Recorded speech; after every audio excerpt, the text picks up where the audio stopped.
اور اس کے اندر ایسے اعلیٰ درجے کے کمرے، چھوٹے بڑے اور خوبصورت ستون اور محرابیں بنائی ہیں کہ وہ دیکھنے سے تعلق رکھتا ہے. اب بھی اگر آپ چاہیں تو اردن کے علاقے میں جا کر دیکھ سکتے ہیں، اور ان کی سلائیڈیں بھی ملتی ہیں. اور اگر آپ کو جغرافیے کا شوق ہے تو جغرافک میگزین جو ہے ان میں گاہے بگاہے ان محلات کی جو تصویریں ہیں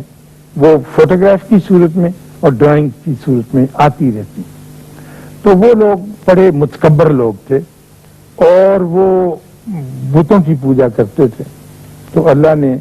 ایک پاکیزہ نبی کو، حضرت صالح کو، ان کے پاس بھیجا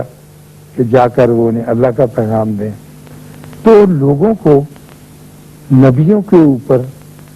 جو اعتراض رہا ہے، جتنے بھی نبی ان کے پاس بھیجے گئے، ایک ہی اعتراض رہا ہے لوگوں کو کہ تو کیسے نبی ہو سکتا ہے، تو تو ہمارے جیسا انسان ہے اور تو بازاروں میں چلتا پھرتا ہے، اور تیسری بات یہ کہ تو غریب آدمی ہے، اور غریب آدمی کیسے نبی ہو سکتا ہے؟ نبی تو ایک بہت امیر آدمی کو ہونا چاہیے، متکبر کو ہونا چاہیے. فرعون نے بھی یہی کہا حضرت موسیٰ سے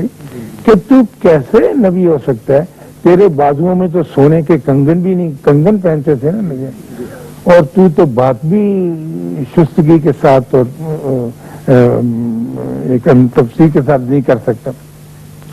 تو اور بھی جتنے پیغمبر تھے، حضرت نوح کے ساتھ بھی یہی ہوا. تو انہوں نے بھی بار بار ایک ہی بات دہرائی کہ تو اگر سر بلند ہوتا اور تیرے پاس اتنے اونچے محل ہوتے جتنے ہم لوگوں کے پاس ہیں، اور تم نے بھی ایسی عمارتیں بنائی ہوتی، سالے ہم تم کو پیغمبر مان لیتے ہیں، لیکن اب تو ایک عام آدمی ہے، ٹھیک ہے، بھلا سا آدمی ہے، لیکن تیری مالی اقتصادی اکنامک کنڈیشن اتنی ہے. آپ دیکھیں بار بار ہم بھی جب بات کرتے ہیں تو اکنامک کنڈیشن کی کرتے ہیں. آپ کے اوپر جب بھی کبھی کوئی مصیبت پڑتی ہے، بوجھ پڑتا ہے، تو آپ بجائے اس بوجھ کو بلا واسطہ طور پر ڈائریکٹلی برداشت کرنے کے ہمیشہ پلٹ کے اکنامکس کی طرف جاتے ہیں کہ ہماری اکنامکس کمزور ہے اس لیے ہم یہ کام نہیں کرتے. ہم نیک اس لیے نہیں ہو سکتے کہ ہم مالی طور پر کمزور ہیں، ہم بہادر اس لیے نہیں ہو سکتے کہ ہم مالی طور پر، ہم اچھے انسان اس لیے بن سکتے کہ مالی طور پر ہم اچھے نہیں.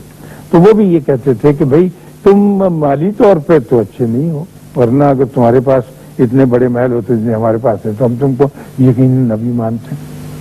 لیکن وہ کہتے کہ مجھے یہی حکم دیا گیا ہے اور میں تم کو بھلائی کے راستے کی طرف لاتا ہوں تاکہ تمہارا اس میں فائدہ ہے، اور میں تم سے اس کے کوئی ٹیوشن فیس بھی نہیں مانگتا، جو کچھ ہے میں مفت دیتا ہوں، اور میرا اجر تمہارے اللہ کے پاس ہے. برکیف یہ باتیں آپ بہت اچھی طرح سے اور مجھ سے بہتر طور پر جانتے ہیں. تو انہوں نے کہا کہ نہیں، ہم تجھ کو پیغمبر نہیں مانتے. اچھا، اگر ہم طبیعت پہ بوجھ ڈال کر آپ کو پیغمبر مان بھی لیں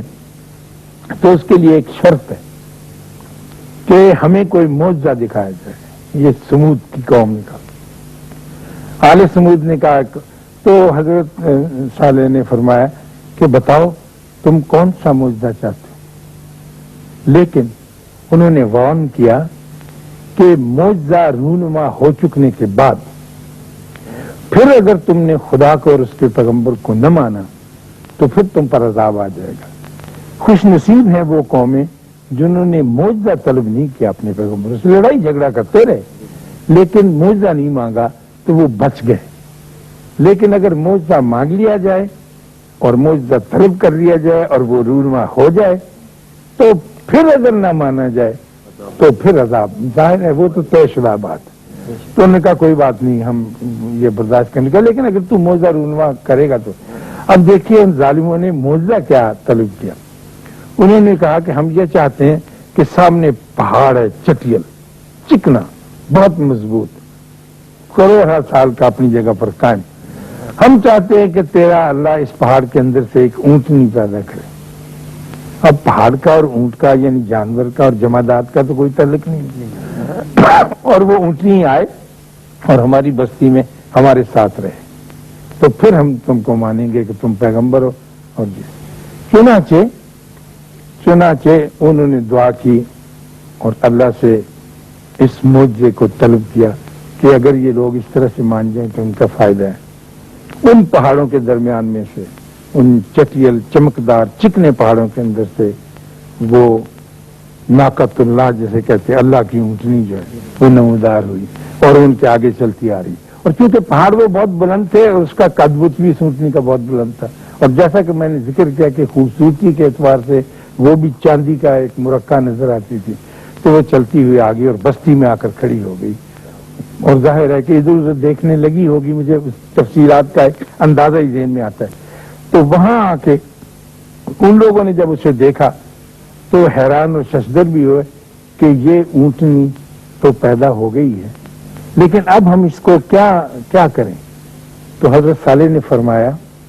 کہ تمہاری خواہش، مہربانی تمہاری خواہش کے مطابق اور تمہاری آرزو کے مطابق یہ اونٹنی انہی پہاڑوں میں سے پیدا ہو کے آپ کے سامنے آ گئی ہے، اور اب یہ آپ کی مہمان ہے۔ اب اللہ نے ایک شرط عائد کی ہے کہ یہ اس بستی کے کنویں سے یا جو بھی واٹر ہیڈ وہاں پہ تھا پانی پیے گی، اور اس کا ایک دن مقرر ہوگا، اس دن کوئی آدمی وہاں سے پانی نہیں لے سکے گا، نہ جانور، نہ اس کے مویشی، نہ چرند، نہ پرند، نہ انسانوں کو دیا جائے گا۔ تو یہ اونٹنی جو ہے یہ ہماری معزز ترین مہمان ہے، اور اس کی غور و پرداخت، اس کا پالن کرنا ہمارا فرض ہے۔ انہوں نے کہا بہت اچھا، ہم اس کا کریں گے۔ کچھ دن تو انہوں نے اونٹنی کو برداشت کیا اور باری کے مطابق جو دن مقرر تھا اسے پانی دیتے رہے، لیکن پھر جیسے انسان ہے نا، اس میں ایک آدمی ایسا پیدا ہوا جنہوں نے اور 8 آدمیوں کو ورگلایا، وہ 9 تھے۔ انہوں نے کہا یہ کیا شرط ہم نے اپنے آپ پر عائد کر لی ہے، اور اس اونٹنی کی کیا حیثیت ہے، ہم اس کو کسی طرح سے اس کا کلا کما کریں۔ چنانچہ انہوں نے رات کے وقت اس اونٹنی کی کونچیں کاٹ دی، وہ ٹخنوں کے اوپر کا جو حصہ ہوتا ہے،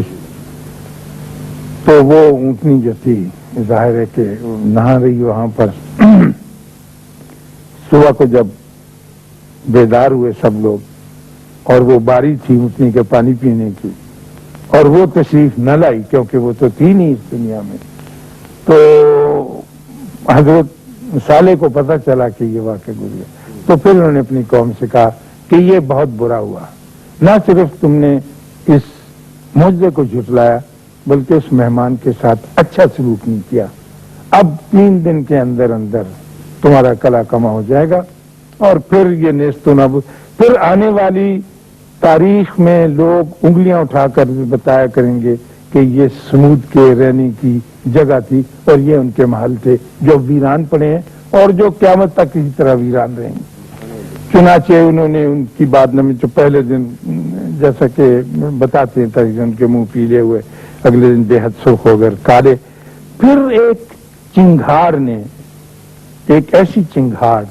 جیسے اب یہ بم بنی ہے نا کہ نیوٹرون بم وغیرہ کا ذکر ہے، وہ چنگھاڑ آئی اور وہ سارے کے سارے اوندے منہ گر گئے اور نیست و نابود ہو گئے۔ دوست کے پوتے کی شادی پر مجھے اسلام آباد جانا تھا، تو اسلام آباد پہنچ کر مجھے ایک پیغام ملا کہ ایک بابا ہے جو آپ سے ملنا چاہتے ہیں۔ میں بابوں کا تو بڑا دیوانہ ہوں، آپ کو پتہ ہی ہے، تو پچھلے ہفتے میں آپ سے ایک بابا کی بات کر رہا تھا جو ہمارے ساتھ کا رہنے والا اسی ٹی وی اسٹیشن کا تھا، لیکن بابوں کے ذائچے، بابوں کی شکل و صورت، ان کے ڈھانچے، ان کے حلیے، ان کے چہرے، ان کے مزاج بدلتے رہتے ہیں۔ کبھی یہ نہ آ کے مجھ سے پوچھا کریں کہ جناب مجھے ہر بابا میٹھا بابا نہیں ہوتا، میرے سائیں فضل شاہ صاحب جیسے سارے بابے نہیں، تو چنانچہ ہاں جی جلد تو میں ملنے ان کے پاس گیا، کیونکہ دھوپ تھی اور پہاڑی علاقہ تھا، تو میرے گلے میں ایک چھوٹا سا صافہ تھا۔ پہلے میں اسے سر پہ دھوپ، آپ کو پتا پہاڑوں کی دھوپ بڑی تیز ہوتی، لیکن جب میں ان کے پاس گیا تو کہنے لگے، وہ نکلے اپنے مقام سے، میں نے سلام کیا، کہنے لگے تم بڑی مٹھار کے باتیں بناتے ہو اور باتیں سناتے ہو، میں تم کو وارن کرتا ہوں، یہ لفظ میں اور تمہیں وارن کرنے کے لیے بلایا ہے یہاں پر کہ تم لوگ بہت بے خیال ہو گئے ہو اور تم لوگوں نے توجہ دینا چھوڑ دی ہے، اور تم لوگ ایک بہت خوفناک منزل